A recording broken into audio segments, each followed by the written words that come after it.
Me dicen un fuerte amén. Listo, dice la palabra del Señor. Pero al día siguiente, Saúl distribuyó a los soldados en 3 batallones, que antes de que amaneciera cayeron sobre el campamento, y tomando por sorpresa a los amonitas, los hirieron de muerte hasta bien entrado el día. Los pocos que sobrevivieron se dispersaron, sin que siquiera 2 de ellos se vieran juntos. Entonces el pueblo dijo a Samuel: ¿Dónde están los que dudaban que Saúl sería nuestro rey? Queremos que nos los entreguen para matarlos. Pero Saúl dijo: Nadie va a morir hoy, porque el Señor ha traído la salvación a Israel. Por su parte, Samuel dijo al pueblo: vengan todos, vamos a Gilgal para renovar el reino. Y todo el pueblo fue a Gilgal, y allí, ante el Señor, confirmaron a Saúl como rey. Luego ofrecieron al Señor sacrificios y ofrendas de paz, y Saúl y todo el pueblo de Israel hicieron fiesta. Amén.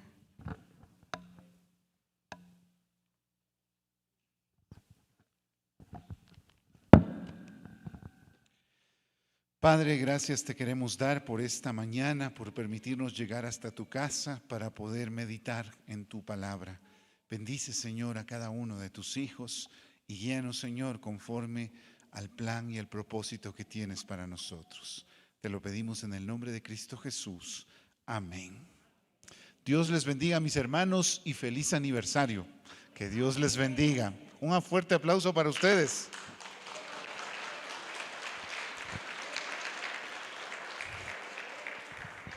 Tomemos asiento, mis hermanos.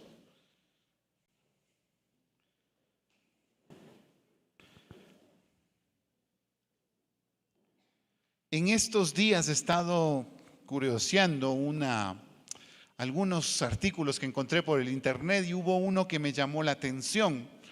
Este artículo se refería a la paradoja de Fermi, así se llamaba. Me quedé intrigado sobre qué se trata.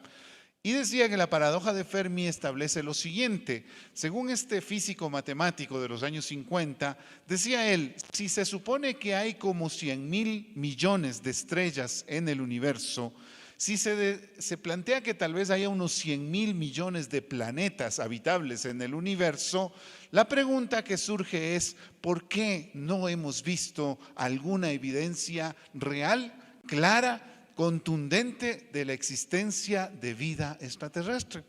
Esa es la pregunta que se hacía y a eso se refiere pues esta paradoja de Fermi. ¿Cómo es posible de que habiendo tantas posibilidades de existencia en otros planetas no exista evidencias reales, contundentes de esta existencia de vida racional en otros planetas?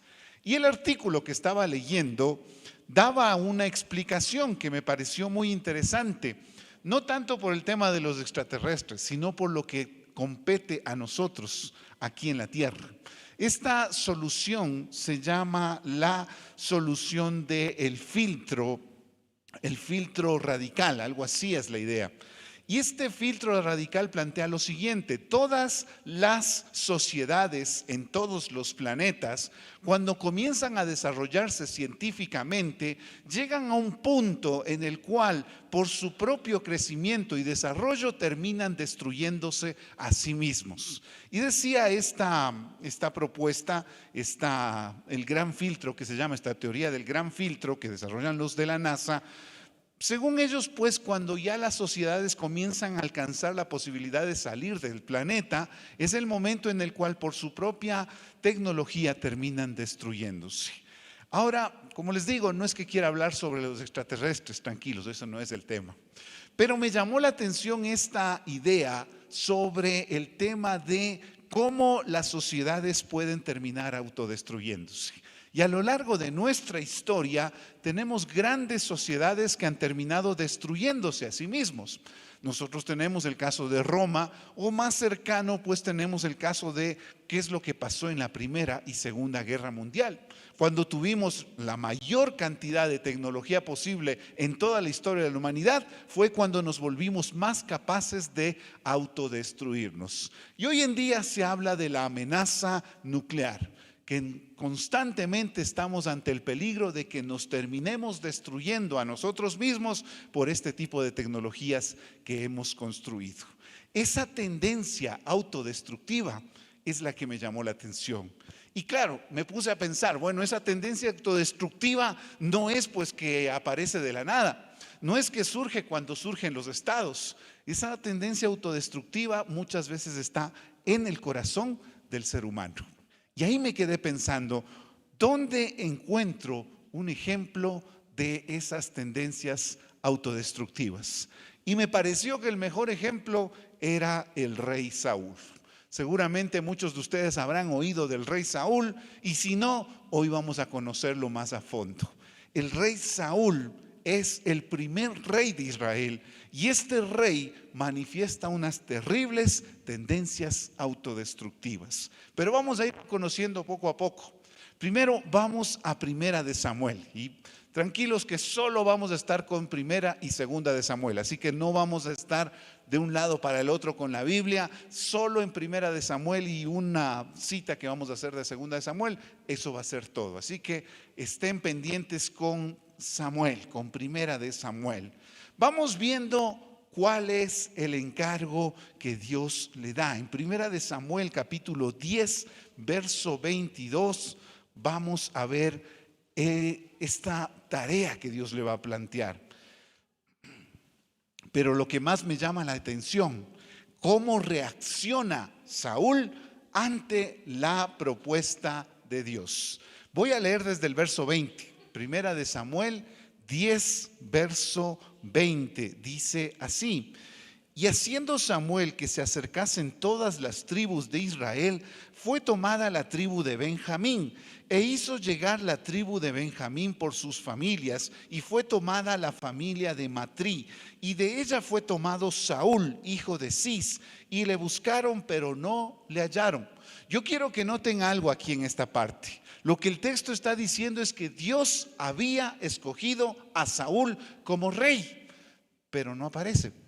¿Dónde está? ¿Dónde se metió? Miren lo que dice, hasta medio cómico suena como lo narra el texto bíblico. Verso 22. Preguntaron pues otra vez a Jehová si aún no había venido allí aquel varón. Y respondió Jehová: he aquí que él está escondido entre el equipaje. Se escondió entre las maletas porque le daba miedo la tarea que Dios le quería dar.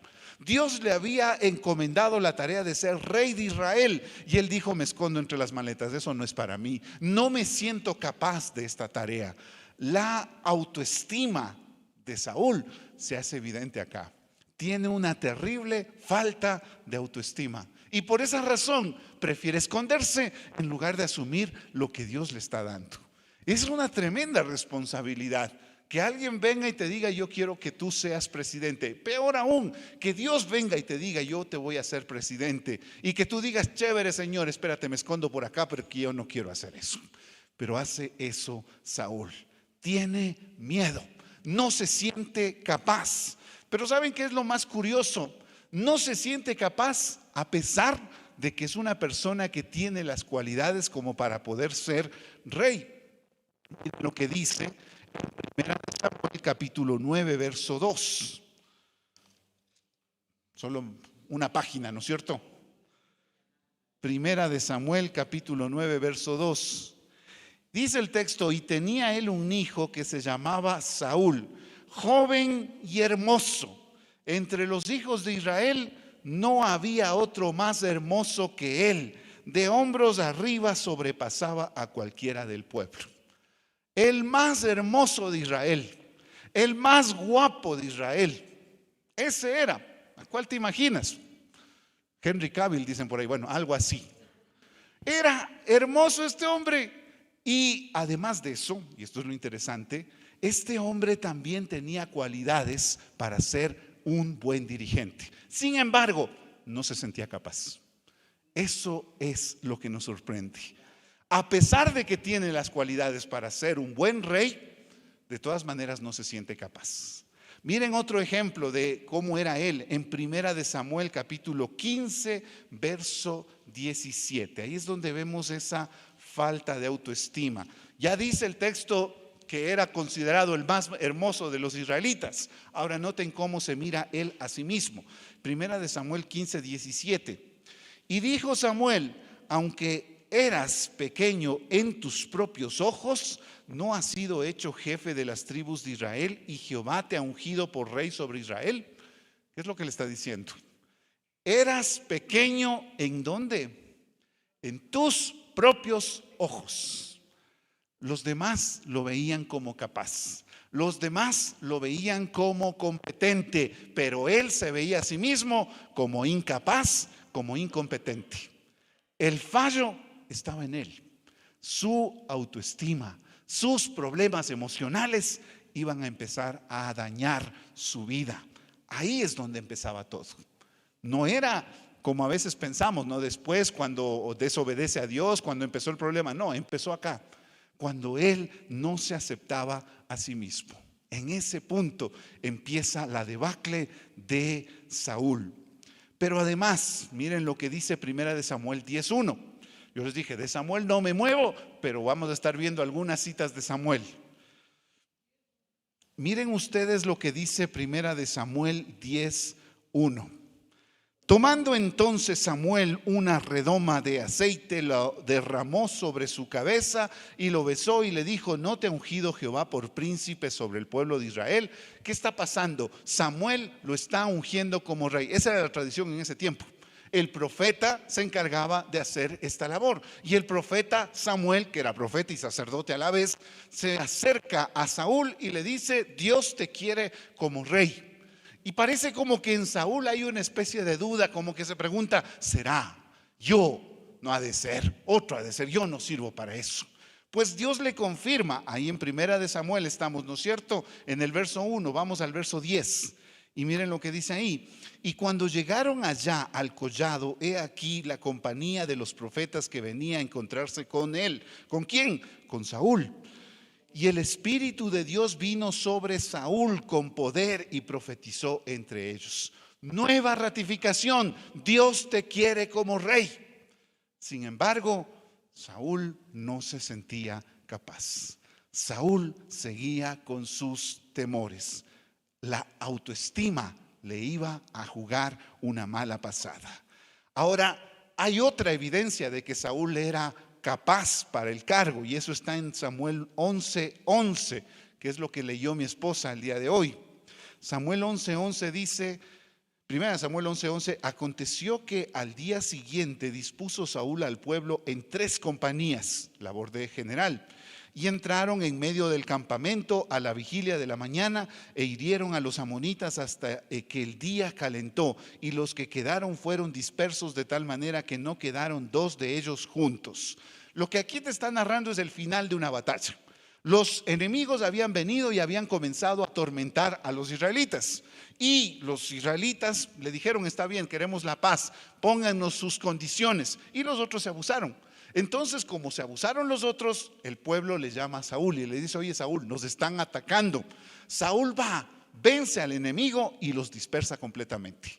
Labores de general, labores de rey. Es capaz de la labor que Dios le está dando.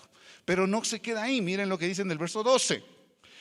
El pueblo entonces dijo a Samuel: ¿quiénes son los que decían: ha de reinar Saúl sobre nosotros? Dadnos esos hombres y los mataremos.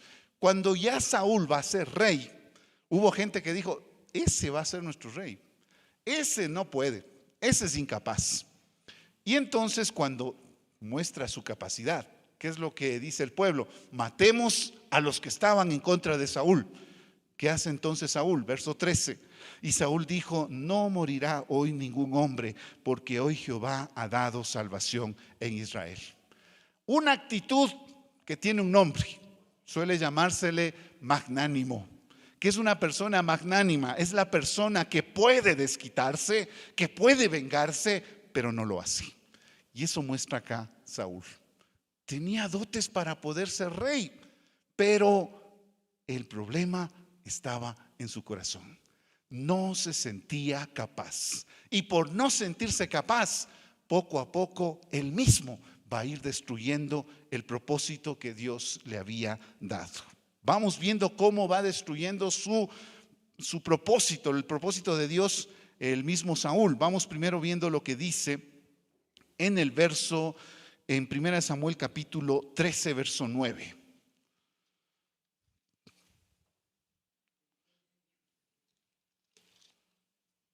Dice el texto: entonces dijo Saúl: traedme holocausto y ofrenda de paz. Y ofreció el holocausto. Y cuando él acababa de ofrecer el holocausto, he aquí Samuel que venía, y Saúl salió a recibirle para saludarle. Les resumo lo que dice el texto. Lo que está pasando es que Saúl tiene que enfrentarse a unos enemigos que vienen a destruirlo. Y lo que le dice el profeta, le dice: espérame que yo llegue, ofrezco una oración a Dios y entonces te lanzas a la batalla. Pero Saúl dijo: ¿qué voy a estar esperando al sacerdote? Yo mismo me hago cargo de todo. Y él mismo hizo algo que Dios no le había mandado hacer. En pocas palabras, y para ponerlo en términos que nosotros entendemos, se le subió el poder a la cabeza. Eso es lo que pasó con Saúl. Dios le había dado poder, era rey, pero no le había hecho absoluto. Y ahí él se creyó absoluto y comenzó a actuar de manera que Dios no le había permitido. Ahí comienza a verse ya otro problema que se da cuando hay ciertos inconvenientes con la autoestima. La persona que se siente inferior cuando tiene poder quiere sentirse superior y comienza a meterse atribuciones que no tiene. Es lo que hizo Saúl.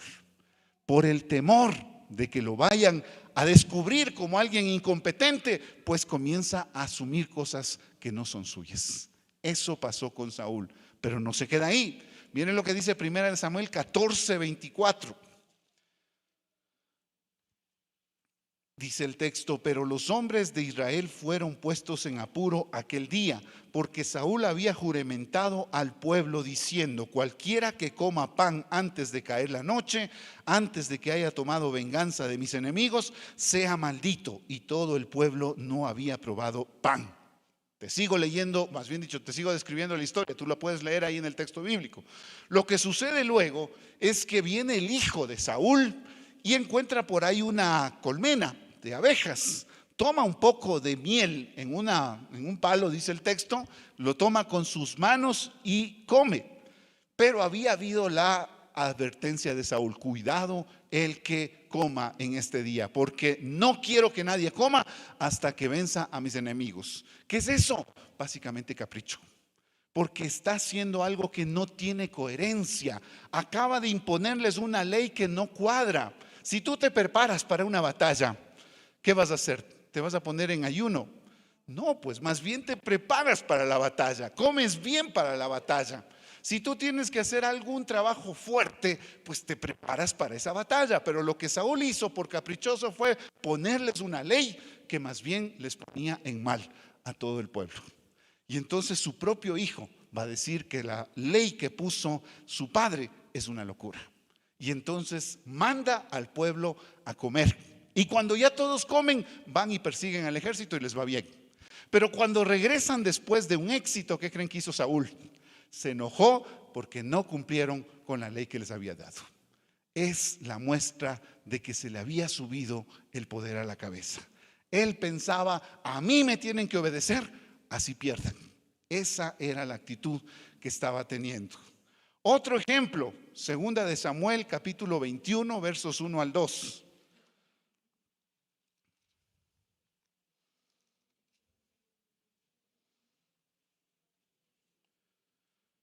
Segunda de Samuel 21 dice lo siguiente, verso 1: hubo hambre en los días de David, o sea, el rey siguiente. Ya pasó Saúl, pero las consecuencias todavía siguen.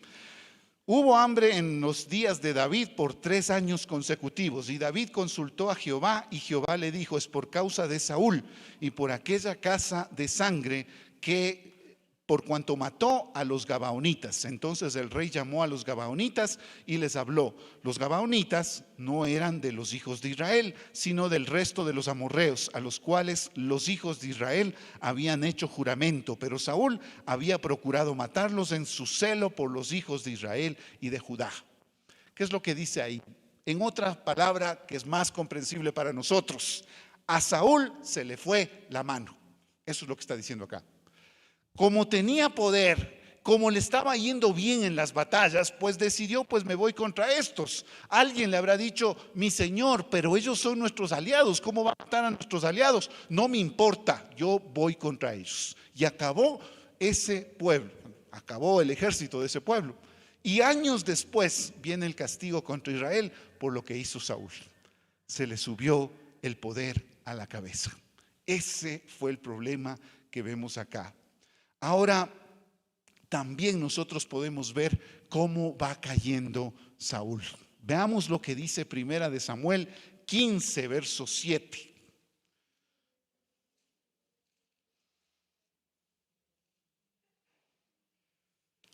Hemos visto las actitudes de Saúl, hemos visto cómo falla en la manera como actúa, y ahora veamos cómo él va cayendo.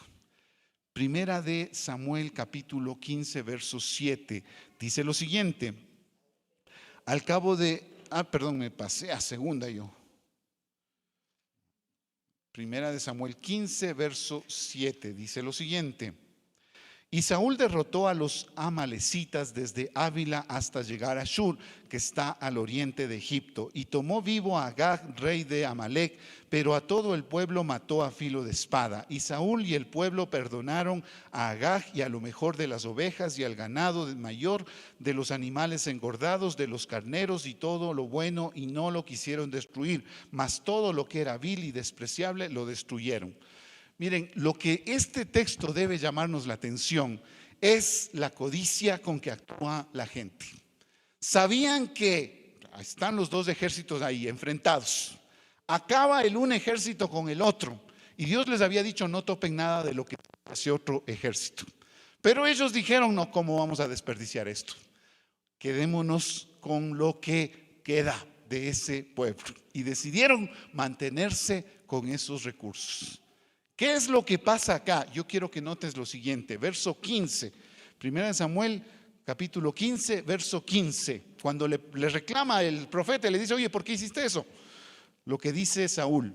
Y Saúl respondió, de Amalec los han traído, porque el pueblo perdonó lo mejor de las ovejas. Y todo el resto que sigue. ¿Qué es lo que está diciendo él? No fui yo, el pueblo me obligó. ¿Qué es lo que está pasando aquí? No tiene capacidad para hacer las cosas correctamente. Y lo que el pueblo le dice, él hace. Aquí está la clásica, ustedes seguramente se acordarán esa frase que las madres suelen decir. Si tus amigos te dicen, bótate de un puente, vos te lanzas. Eso es lo que está pasando acá. Saúl le dice, el pueblo me obligó. El pueblo es el que hizo. Y por si acaso no queda claro, verso 22, 1 Samuel 15, 22, y Samuel dijo, verso 21, perdón, mas el pueblo tomó el botín y vacas y las primicias del anatema para ofrecer sacrificio a Jehová tu Dios en Gilgal. Lo que está haciendo es repitiendo la misma frase. El pueblo fue el que hizo eso. No asume su responsabilidad. No fue mi culpa, dice Saúl, el pueblo fue. Esa es otra muestra de la incapacidad de Saúl. No está haciendo bien las cosas y cuando no hace bien las cosas no asume la responsabilidad, le echa la culpa al pueblo. Así es como va cayendo Saúl. Otro ejemplo de la caída de Saúl, Primera de Samuel 18, 6. Dice el texto bíblico, aconteció que cuando volvían ellos, cuando David volvió de matar al filisteo, salieron las mujeres de todas las ciudades de Israel cantando y danzando para recibir al rey Saúl, con panderos, con cánticos de alegría y con instrumentos de música. Y cantaban las mujeres que danzaban y decían, Saúl hirió a sus 1000 y David a sus 10,000.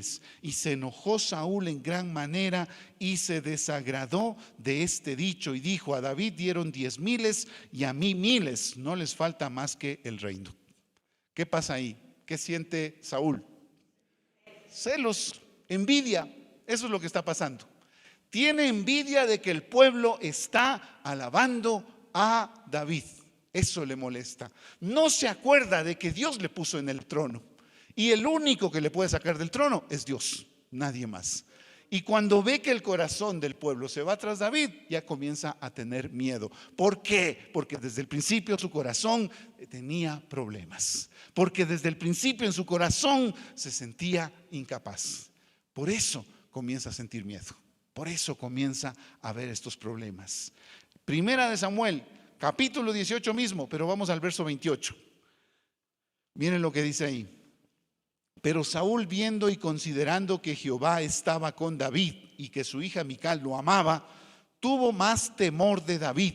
Y fue Saúl enemigo de David todos los días. Y salieron a campaña los príncipes de los filisteos, y cada vez que salían David tenía más éxito que todos los siervos de Saúl, por lo cual se hizo de mucha estima su nombre. ¿Qué pasa ahora? Saúl tiene miedo de David y decide que va a deshacerse de él. ¿Cómo se va a deshacer de él? Pues lo manda a lo más recio de la batalla. Seguro que ahí lo matan, pero no le matan. Resulta que le va bien y le va mejor. Y lo que hizo en sus fuerzas hizo más bien que David terminara fortaleciéndose. Eso es lo que pasa cuando nuestra confianza se pone en nosotros y no en Dios. Eso es lo que le pasó a Saúl. Pero no se queda ahí. Miren lo que pasa en primera de Samuel 20. Verso 25. Dice el texto: y el rey se sentó en su silla como solía, en el asiento junto a la pared, y Jonatán se levantó y se sentó Abner al lado de Saúl, y el lugar de David quedó vacío. Mas aquel día Saúl no dijo nada, porque decía: le habrá acontecido algo y no está limpio, de seguro no está purificado. Al siguiente día, el segundo día de la nueva luna, aconteció también que el asiento de David quedó vacío. Y Saúl dijo a Jonatán su hijo: ¿por qué no ha venido a comer el hijo de Isaí hoy ni ayer? Y Jonatán respondió a Saúl: David me pidió encarecidamente que le dejase ir a Belén. Luego me salto al verso 30. Entonces se encendió la ira de Saúl contra Jonatán y le dijo: hijo de la perversa y rebelde, ¿acaso no sé yo que tú has elegido al hijo de Isaí para confusión tuya y para confusión de la vergüenza de tu madre? Porque todo el tiempo que el hijo de Isaí viviere sobre la tierra, ni tú estarás firme, ni tu reino.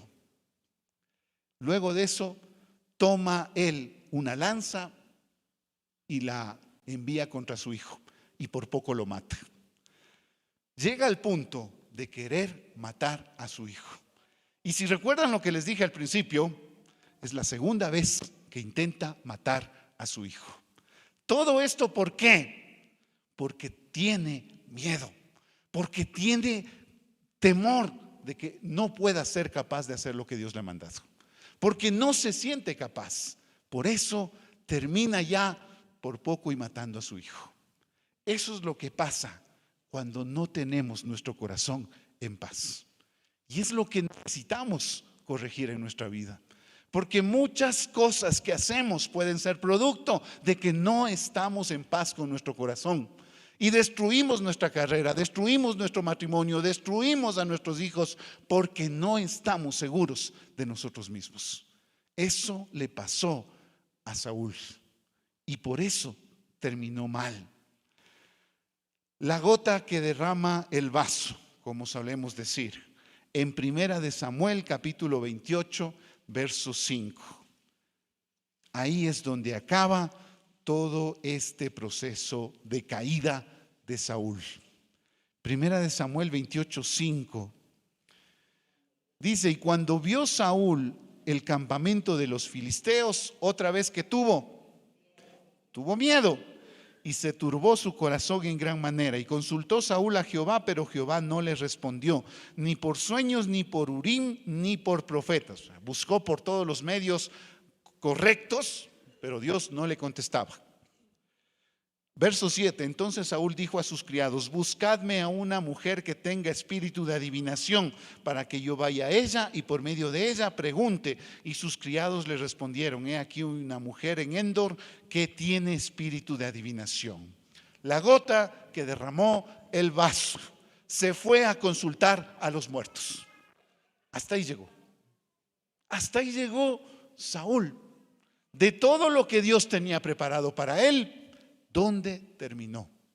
Todo porque su corazón no estaba bien. Mi hermano, es importante que tu corazón esté sano delante de Dios, que tú creas lo que Dios quiere hacer en tu vida y que no le creas a lo que otros pueden decir de ti. Que tú seas una persona que está en paz con Dios y contigo mismo. Y si hay problemas en tu corazón y si te has sentido que no eres capaz o que eres incompetente o alguien te ha hecho creer eso, pues ponlo delante de Dios para que Dios empiece a sanar tu corazón. ¿Sabes qué es lo que más me llamó la atención de este relato? Cuando me puse a investigar cuántos años duró Saúl en el reino, me quedé con esa duda. No dice el texto cuántos años son, pero los arqueólogos se han puesto a investigar para poder saber cuántos años duró. Y antes de decirte cuántos fueron, ¿cuántos son los años que estuvo en el reino David? El que le siguió. El que le siguió a David, el que le siguió a Saúl, que fue David, estuvo 40 años en el reino. Fue rey de Israel 40 años David. ¿Cuántos años estuvo Saúl? Según los investigadores, estuvo 40 años. Lo mismo que David. Ustedes dirán seguramente, pero ¿y entonces Dios no lo castigó? ¿Dios no lo desechó del reino? No, el castigo de Saúl fue sus mismos temores. Vivió los 40 años atormentado. No pudo vivir en paz un solo año de los 40 de reinado que Dios le dio. Por culpa de sus temores y de sus problemas emocionales, no supo aprovechar ni un minuto. Eso es lo que pasa cuando no resuelves esos conflictos. Y es momento de resolverlos. ¿Cómo lo puedo hacer? Delante de Dios. No hay otra manera. Acercarme a Dios y decirle: Señor, este es mi conflicto. ¿Te cuesta? ¿No logras hacerlo? Pues busca consejo de un pastor, de un amigo que te ayude a salir de eso. Pero no permitas que estas tendencias autodestructivas terminen tu vida, tu familia, tu trabajo, como lo hizo con Saúl. Ese es un consejo que te quiero dar el día de hoy. Pon en manos de Dios tu corazón para que no sea que destruya tu vida lo que hay en tu corazón. Amén. Pongámonos de pie para orar.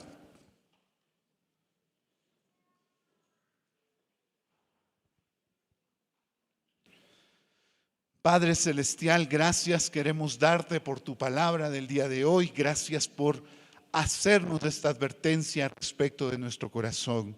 Porque tu palabra mismo lo dice: engañoso es el corazón del hombre.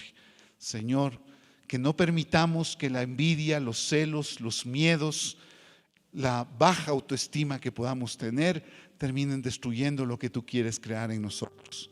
Señor, ayúdanos a vivir conforme a tus planes y propósitos, a saber perdonarnos si en algo hemos hecho mal, a no vivir atormentados por los errores del pasado, a saber presentarnos ante ti sabiendo que tú eres el que viene no a castigarnos, sino a sanar nuestras heridas. Ayúdanos, Señor, a restaurar nuestro corazón de viejas heridas del pasado, de palabras que tal vez dijeron nuestros padres y que nos dañaron, de palabras que pudieron decir nuestros maestros en la escuela, en el colegio, y que nos dañaron, de aquellas palabras que pudieron venir de nuestra pareja o de nuestros propios hijos y que han dañado nuestro corazón. Sana, Señor, a cada uno de tus hijos el día de hoy. Restaura, Padre Celestial, sus corazones y permítelos volver a confiar en los planes y propósitos que tienes tú para ellos. Haz la obra, Señor, en nosotros. Bendice a tu iglesia, bendice a tus hijos, bendice a cada persona que tú has permitido llegar el día de hoy hasta tu casa. Te damos la gloria y la honra a ti, Señor, en Cristo Jesús. Amén. Que Dios les bendiga.